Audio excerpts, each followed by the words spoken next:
વડોદરાના હરણી તળાવ દુર્ઘટનામાં પોલીસે ફરાર આરોપીની ધરપકડ કરી છે. કોટિયા કંપનીના મુખ્ય પાર્ટનર બિનિત કોટિયાની ધરપકડ કરવામાં આવી.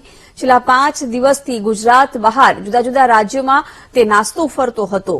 બિનિત વડોદરા આવતાની સાથે જ પોલીસે તેની ધરપકડ કરી. હરણી તળાવનું સંચાલન કોટિયા કંપની પાસે હતું. બિનિત કોટિયાના સમગ્ર પ્રોજેક્ટમાં 20% શેર છે. આરોપી પરેશ શાહ અને નિલેશ જૈન હજુ પોલીસ પકડથી દૂર છે, ત્યારે આ મામલે એસઆઈટી દ્વારા તપાસ કરવામાં આવી રહી છે.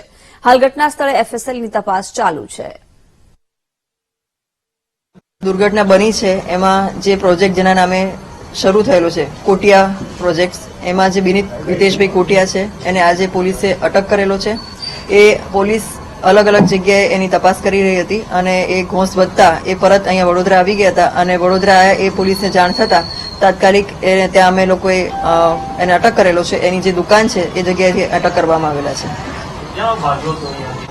એ ગુજરાતની બહાર અલગ અલગ સ્થળો પર નાસ્તા ફરતા હતા અને પોલીસે જ્યાં જ્યાં એના ઠેકાણા હતા ત્યાં બધી જગ્યાએ આપણે પહોંચતા હતા, પણ એ ત્યાંથી નીકળી જતા હતા અને છેલ્લે આપણે અહીંયા વડોદરામાં જ્યારે પહોંચ્યા ત્યારે એને અટક કરવામાં આવેલા છે.